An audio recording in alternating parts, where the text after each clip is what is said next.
It's Christmas in Whitehall. As the December sun drops from the sky like an ill-tied bauble off a tree, the bewitching hour is near. The civil servants who inhabit the great glass warrens of SW1 send each other Christmas cards, signed in triplicate. Across the lighted ceilings are web-tangled skeins of colored paper, replacing the usual tangled skeins of red tape. Mistletoe shrivels next to fluorescent tube. Merry pinstripers leap Frau Milch and volley-vaunt their way through office parties and spend their lunch hours wandering the credit card caverns of Oxford Street. The spell is complete. Soon the VDU op will be released from her terminal trance before the dancing green digits. Daisy wheels will cease clacking. Strip lights will abandon their buzzing, telephones will end their shrilling, and the celestial finger will push the start button, and snow will begin printing out from the heavens.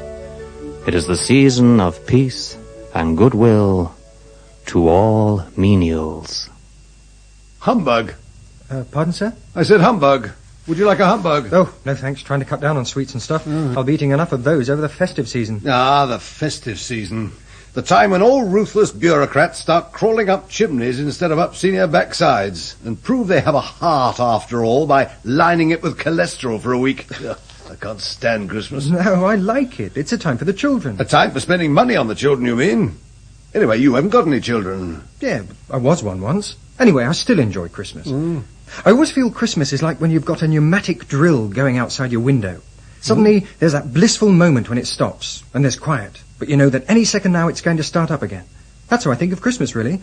A moment of silence before the pneumatic drill of life starts bashing away again. I must arrange a transfer for you to the Ministry of Metaphors, Michael. Who was it said it's better to give than to receive? Well, it wasn't the Department of Health and Social Security. No, it's in the Bible, isn't it? What, the DHS says? No, I don't think so. Mind you, it would make sense. They had to have the baby in a stable, didn't they? Thou shalt not covet thy neighbour's cohabitant. No, someone said all that giving and receiving stuff in the Bible. Yeah, it's rubbish anyway. Last year I gave my nephew a neutron destructor craft he'd been on about for months. He gave me a splitting headache. Well, I think Christmas is nice anyway. You'd seen the bloody thing on the advert, you see. On the advert, this neutron destructor craft goes hurtling through the depths of space, firing atom rockets at alien planets. Of course, when you actually buy the damn thing, all it does is sit on the carpet and fire red plastic pellets at the cat. I'm dreaming of a white Christmas. Oh, dear, oh, dear. The only white Christmas we can dream about is the one with nuclear fallout all over it. Now, face it, Michael, Christmas is becoming worse and worse. Have you been drinking? Of course I have. Oh, it's the only way to get through it all. Well, I suppose it is all a bit over-commercialised. I'll say. Mind you, at least they've realised that at last. And, Sorry? Nothing. You one too many glasses of Bolivian Moselle, I think. Look, Downhill, why don't you knock off early, get home, wrap up your little nephew's Action Man Nirex Inspector outfit. Yes, all right. It's just that before I go, I just wanted to get hold of some department diaries. We've normally got them by now. Defence and Ag and Fish had theirs weeks ago. Ours aren't even out yet. Seems a bit odd. Doesn't seem remotely odd. The DTI diary for 1987 is right on schedule for delivery in 1991. Sounds like fairly standard civil service forward planning to me. It's just that... My advice to you, Michael, is get home, get the jolly, festive Sam Peckinpah film on, and crack open the Bristol cream. Christmas is one long drink to you, isn't it? Certainly. Fist on earth and good luck to all men, I say. You better answer that. I'm off home. Hello? Michael? Oh, hello, Mum. I was just... Michael, you still at the office? It's Christmas Eve. Yeah, I know. I was just trying... Oh, I suppose you were still cross-referencing those applications for F-95 clearances. Actually, I haven't got very far with those yet. Oh, Michael, you promised. You know how that Mr. Crawley will go on if the subcommittee can't ratify the new coding procedures. It looks like it might snow later. Any new tenders to build the Uddersfield Ring Road? None to actually build the road. We've had 439 offers to supply the traffic cones, though. Well, sort them out and make sure you liaise with DOE for heaven's sake. Now, have you got my diaries? Well, actually, I haven't been... Oh, Michael, you know I like to give your department diary to all your uncles and aunties. They're oh so proud of you. When I told your Uncle Stuart that you were already countersigning memos at interdepartmental level, he was that proud. But next year's diaries don't seem to have been printed yet. Oh, nonsense. They must have been. Look, where are you anyway? In a call box in Oxford Street. I've just been buying some last-minute presents. I've got your Uncle Ian that electric golf ball warmer he wanted, and your niece Georgina wanted one of those new dieting Cindy's that can get thinner, and then Tom wanted... Yeah, look, why don't you hop on the Underground and come down to the office? It'll only take you 10 minutes. Michael, it's Christmas Eve. The Underground was less crowded during the Blitz than it is now. Oh, come on, it can't have been. People weren't in the habit of fleeing from air raids whilst carrying entire fitted kitchens in Selfridge's gift wrapping, you know. Honestly, $5.25 on Christmas Eve, and there are lots of people here who are only just starting their Christmas shopping. Now, how do you know? They've still got cheques left. Are you going to come down here and meet me? All right, then. If we catch the 6:10, we should be back in time to watch Desmond Lynam's Disney Time. Bye. All right. One last try.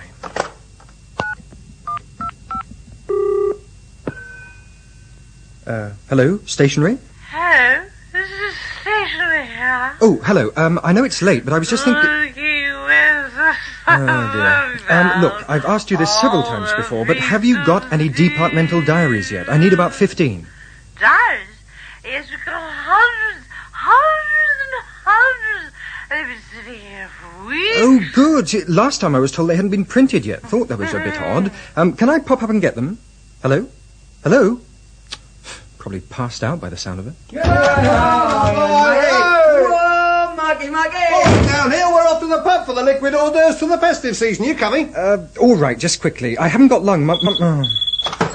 Extension 4465. Yes? Hey, look, hey. No, you go on. I'll be there in a minute. Oh, part of the problem, my son. See you down there, then. This is the stationery store here. I'm afraid there's been a mistake. There are no diaries available. They have not been printed. But I was told that there were hundreds of them by some girl. There is no girl on duty here this afternoon. But I just spoke to her. Look, I can hear her singing. That's the radio. I'll just turn it off. Look, all I want is 15 or so department diaries. There's lots of people I need them for. I see. Well, I'm sorry, but they've not been printed. Goodbye, and Merry Christmas. Strange. Oh, Mum will be here in 20 minutes or so. Better get to the pub and say goodbye to everyone. I mean, Santa Claus. This old bloke in a red coat who flies around the earth on a vertical take-off sledge, propelled by 6 gravity-defying reindeer. That's it. What does your average air traffic controller make of that, eh? Yeah, right. Oh, Michael! Yeah, we're over here. Oh, right.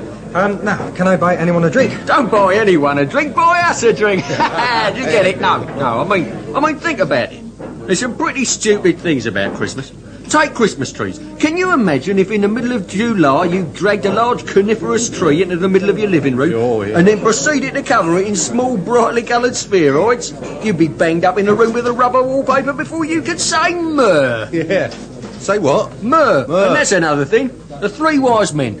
If the 3 wise men were so wise, then how come they judged that the most suitable present for a newborn baby boy was precious metal and myrrh? The 3 naff men, more like. Yeah. The 3 not very knowledgeable about postnatal gifts men. I bet Jesus never used his myrrh either. Probably not. You don't find much in the rest of the Gospels about how Jesus found his myrrh so useful for the rest of his life. I bet myrrh was like hankies in those days. You got it for people you didn't know what to get. Like when your aunt gives you socks. I bet all over Bethlehem next day there were people going, oh good, just what I wanted. Some myrrh. Well, naff myrrh. If the 3 wise men had really been wise, they would have given him a weeble seesaw and a Tonka truck. I mean, he was just a tiny baby wrapped in swaddling clothes. What are swaddling clothes? Well, they're clothes that you're swaddling. Oh. When you finish swaddling, you get changed. Presumably babies swaddle a lot. Here we are. 2 pints of beer. You've got a Coke. Well, I can't get tiddly. I've got to meet my mum. Actually, you could help me. I need to get hold of some departmental Oh, diaries. not the trade and industry diary. That's well dull. Yeah. It's all public holidays in Tanganyika and years of good vintage claret. My wife always buys me a decent diary. I think it's, what's name's Jonathan Miller's pop-up diary this year. God, it's great. Turned to May the 1st, see, this great big maypole springs up at you. St George's Day, this bloody great dragon comes leaping out. 4th of July, 2 F-111s pop up and fly off the page and bomb you. Yeah, it's all right, though, they miss. Yeah, either way, all I want is a few diaries to give my relatives. It's a family tradition almost.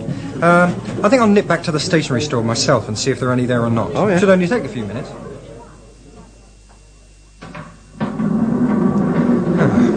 No one about. All off to watch Toady Gubber's Disney time, I suppose. Ah, here we are. Stationery store.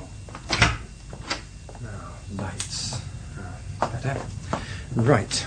Paper, biros, executive biros, ring binders, executive ring binders, senior executive ring binders. Civil servants do it on subcommittee stickers. Ah, here we are. Department of Trade and Industry Diary, 1987. And there's hundreds of them. Why haven't they been given out? Looks perfectly all right. Pages in right order. Number of days in April have been seasonally readjusted. Hang on. Where's Christmas? It doesn't say Christmas Day, just December the 25th. That's all. Someone's coming. I appreciate that, but it's a severe liability to have the diaries still around. Why haven't they been destroyed? Stock up on launch day, I think. I better hide. Look, I think someone's onto us. We've had persistent calls from someone saying he has lots of people to give diaries to. But how did anyone find out about PSC? No one can know, surely. Anyone noticing that Christmas has vanished from next year's DTI diary could put two and two together. We must arrange for the diaries to be shredded at once. Turn the light off on the way out, will you? It's vital that no one knows about PSC yet. God knows what would happen if... What on earth is going on? And what's PSC? Ian can help. The reason that the three wise men found him in the first place was that the star shone in the east. Oh, yeah. A lot of people reckon it was Halley's Comet, you know. If it was, I was surprised the three kings could find a bloody thing. If you can't see it with $1 billion satellite, what chance have you got of following its clear directions over rocky Middle Eastern terrain from the back of a moving camel? Hey, it's Michael. He looks as if he's been running. Can you come with me, quick? Michael, it's Christmas Eve. I'm having a quiet drink and then I'm going home. Yeah. Look, you've got access to the T-level computers, haven't you? Yeah, but I mean... No, please, just 10 minutes, please. It's vital. All right. This had better be important, Michael. Excuse me. Oh, I'm sorry, love. Building's closed. I'm supposed to be meeting my son. Closed now, love. Michael, his name is Michael Downhill. No one here now, dear. Well, what's that light on up there, then? All gone home, love. Looks like the computer room. No one left up there. Why is the light on there? It's nothing to do with me. To gain access to the computer room, you need to be grade 5 security. With T-code classification and on the full access list of Section 2 computer accessible personnel, I know. Are you going to let me in or not? Can't do that, love. Building shut. All gone home. They haven't all gone home. There's someone in the computer room. No one left near, love. Oh, they might as well replace you with a parrot. Couldn't do that, love. Against regulations. No pets in the building. Well, what on earth is Michael doing in the computer room? Michael? What on earth are we doing in the computer room? Look, Ian, this is next year's Department of Trade and Industry diary. Very exciting. Can I go now? Look at it. You brought me up 14 floors and required me to willfully misuse a T-code classification computer accessible personnel key just so you can show me next year's diary. No, listen. Look on December the 25th for next year. Eh? It doesn't say Christmas Day. Doesn't say Christmas Day. Why don't you go and buy the Let's Diary the bloody obvious if you want to be reminded of when Christmas Day is? No, I think there's more to it than that. Look, how do you work this computer? Oh, well, this is the IBM Series 500 mainframe computer, fully interfaced to the central government data bank and all other departments. It stores 8 trillion megabytes of information on one disk and is capable of making over 8 million calculations every half second. Well, I've only used the one where you can write out your name and make Munchman eat up the little dots. I'll better operate it then. Right, let's get this over with. Select data access code. Select menu. Code selection. Enter request. Right, what do you want to know? Put in PSC. Michael, if this is a joke, it's about as humorous as Norman Fowler. Just put in PSC. Request not recognised. Well, does that mean it doesn't exist? No. That means it does exist, but it's under a higher security coding. I've never heard of it, and I've got security access right up to Red 2, which either means I've just never come across it, or it's accessed at Red 1 level. Oh, that's ridiculous. Red 1 is the absolute ultra-secret stuff. You know, nuclear launch codes, real unemployment figures, that sort of thing. OK, let's see if we can find it. Top security. There's only one chance. Try Blockbusters. Not recognised. How about Jeux sans frontières? Question of sport. Aha, there we go. Right, you're in. Try PSC again. But be very careful. At red level, you'll trigger an alarm if you press a wrong sequence. PSC. You've done it! PSC. PSC is the code name of Project Santa Claus. Yes. See Aims, Methods, Forward Planning. Try Aims. There you go. Project Santa Claus. Currently under strictest secrecy.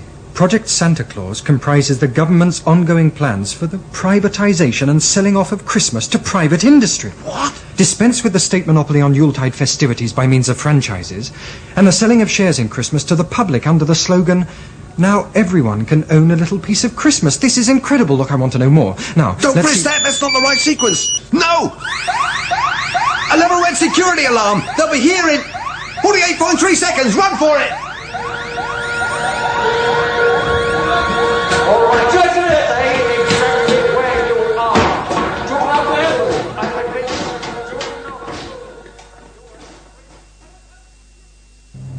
Sorry, dear, I can't possibly let you in. Look, I've explained this to you 8 times. I'm meeting my son here. He works here. All gone now, love. He can't have gone. He knew I was coming. He wouldn't go. What's that? Level red security alarm. Some sort of intruder. You said there was no one in the building. No one authorised. Unauthorised personnel's got nothing to do with me. But Michael is authorised. I do hope he's not in any trouble. Who are you working for? This department. Pull the other one, laddie. It's got bells on. All right, Sergeant. Take him to room 101. It's being redecorated, sir. Pictures and doing it up in lime green looks rather nice, actually. Can't really go in there, though. All right. Take him to room 102. Where did the other one go? He got away, sir. Got away? I told you, cover all the classic escape routes. Fire escapes, lift shafts, ventilation ducts, wiring conduits. How did he get away? He went straight down the stairs, sir. Crafty bastard. They train him smart, the KGB. Get hold of Ambridge on the Scrambler. Tell him the intruder's waiting to have a little chat. Well, it's 7:15 and I'm off home. I don't remember that very first Christmas when Mary and Joseph was turned away from the inn. It's a little-known fact that the inn was subsequently dropped from the next edition of the Michelin Guide. James! Hello, my son. You haven't finished your bevy. They got Michael. They're after me. Here, let's go. Go? To Fleet Street, and quick. No sweat. I've got the XR3 outside. Let's go. You can hear my new in-car compact disc on the way. Welcome to room 102, Mr. Downhill. Shame about the decorators being in next door, but this one's nearly as good. I hope the guards didn't hurt you. No, it's not that. It's this colour scheme. Yes, they repainted in here last week. I'm afraid the lime green is a little garish. But to business. At approximately 5:31 this evening, a call from your extension to the third-floor stationery store was intercepted, in which you said that you had a lot of people to whom you wished to give department diaries. May I ask who these people are? Well, there's Auntie Maureen, Uncle Tom, Jessica down the road, there's Uncle Officer, Edward. check the following in the list of recognized KGB code words. Uncle Tom, Auntie Maureen. What are you on about? Mr. Downhill, if any of these alleged relatives turns out to be Soviet Secret Service codes for Fleet Street contacts, or worse still, news producers at the BBC, then you'll never see Red Square again. Red Square? I've never been anywhere near it. My mum's looking for me, you know. Is she? Doubtless your mother is a decent woman to whom Burgess, Philby and McLean are a firm of solicitors, and moles are merely a nuisance in the garden. I can't believe this. 1 minute I just want a standard department diary, and the next minute I'm Clive Ponting. You see, Mr. Downhill, I know it's Christmas Eve. I know we all want to get home and watch Harry Carpenter's Disney Time, but the fact is that you've become privy to a highly sensitive piece of information. Look, I'm just an EO clerk from Provincial Projects Feasibility Studies section. The only secret I'm privy to is whether Huddersfield might get a new ring road in 1998. You know too much. We may have to wipe your brain. 3 years on the civil service has done that already. We cannot allow you to hold unauthorized knowledge of Project Santa Claus. It's too sensitive. We're already at an advanced stage.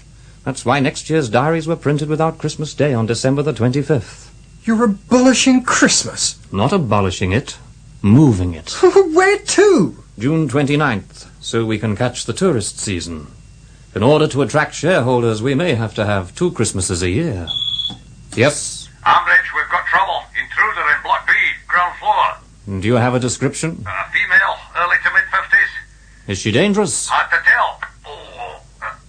Can confirm. Is dangerous. I think it's my mum. She's carrying a suspicious-looking parcel in Selfridge's wrapping paper.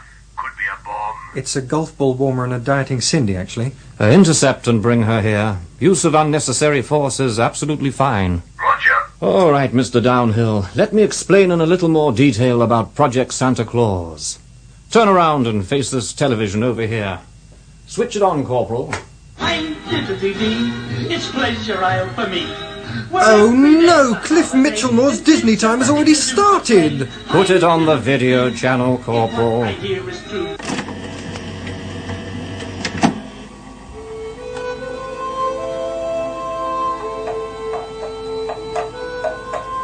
Oh, Joseph, I'm tired. I know, Mary, darling, but keep going. We've got to have somewhere to spend the night. Too bad there was no room at the inn. They'd never have had all that trouble if they'd had Trust House 40 in 1st century Judea. But that's sacrilege! No, it's not. Christmas is already enormously commercialized. All we're doing is making it official. Naturally, the church will hold the franchises in all religious areas, except a few carols, but I'm sure you yourself have sung the amusing lyrics concerning the shepherds washing their socks by night, Mr. Downhill. So it's only a short step to a commercial in which the angel of the Lord appears unto them and points out the benefits of, say, bold automatic. Well, this all seems a bit horrid to me. Nonsense. It's a sound economic policy. Rights in Father Christmas alone were sold for over 50 million for a 5-year franchise. Henceforth, Santa Claus will be known as Hitachi Santa Claus. Every magic sleigh will have to carry the legend Hitachi on its side, and Rudolph the Red-Nosed Reindeer will have a range of electrical goods hanging from his antlers. I don't believe this. We've sold exclusive rights on Christmas cards to British Gas, so that Christmas cards in future will show slight twists on the traditional. A robin perched on a gas fire, the 3 wise men bearing gold, frankincense, and a gas fire. The public will never support this. Naturally, we have to be careful. If one is used to finding a motto in one's cracker, it may be a bit of a shock to find instead an invitation for sherry and mince pies at Sellafield. All Christmas crackers in future are franchised to British nuclear fuels. Well, at least they should make a decent bang from now on. The public cannot know about the scheme until we're absolutely ready. And that is why you, Mr. Downhill, pose a big problem. Look, you'll never get away with this. My friend Ian will be onto every newspaper in the country by now. A pen is not only mightier than the sword, Mr. Downhill, but it's also commonly used to keep sheep in. In time the press will know, but for now all I have to do is pick up this phone and he'll be stopped within a minute. No, you can't. Don't waste your breath, Mr. Downhill. Once this call is made, our secret is safe and we can take you to the mind-wipe machine. It's in the photocopying room, and as soon as we've translated the instruction manual and changed the plug, we're in business. MI6? This is Ambridge, Government Security. Listen to me very carefully. I want So you to... there you are. What are you doing keeping Michael here at this hour on Christmas Eve? Madam, I'm in the middle of a vital phone call. Oh, shut up! Hello? Hello? Yes, hello, sir. Oh, yes, this is, this is security. Just to say, don't do anything at all, and definitely don't intercept anyone called Ian Finney on his way to Fleet Street. Merry Christmas. Thank you very much. And the same to you, sir. Mum, you've just saved the country. Never mind that. I want an explanation from you, or it's no mince pies.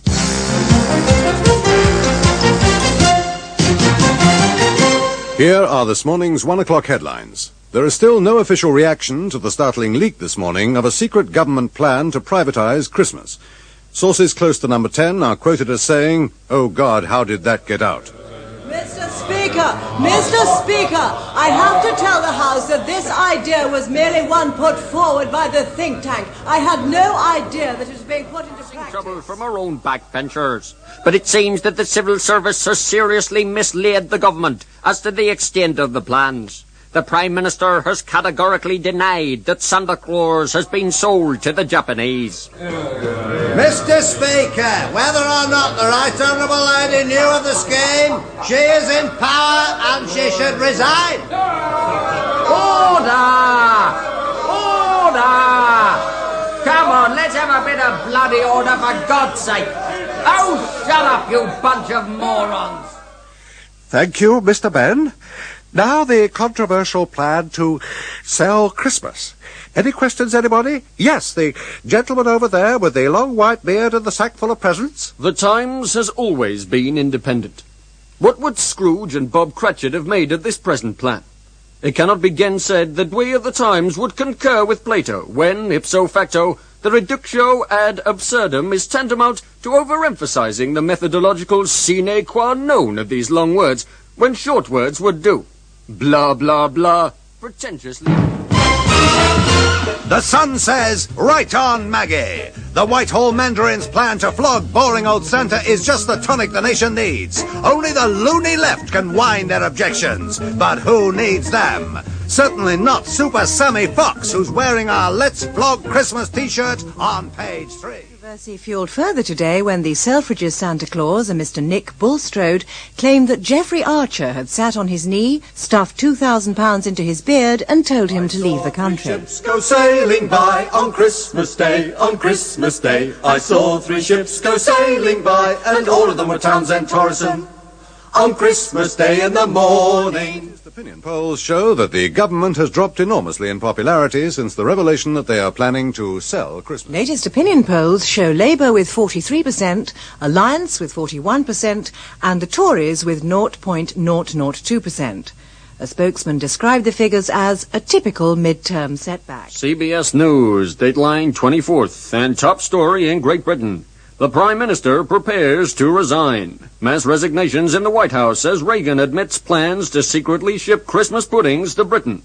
The whole Western world totters on the brink of political chaos. Michael never meant to cause anybody any trouble. Mrs. Downhill, do you think your son could be prosecuted under the Official Secrets Act? No, but I'll certainly be making sure he does all the washing up. Sir Robert Armstrong has firmly denied his rebuttal of his refusal to retract his refutation of his original denial, and now admits that he is Sir Robert Armstrong, and that the plan did exist. Facing more trouble from our own backbenchers, and there now seems to be severe doubt as to whether Mrs. Thatcher can survive this crisis.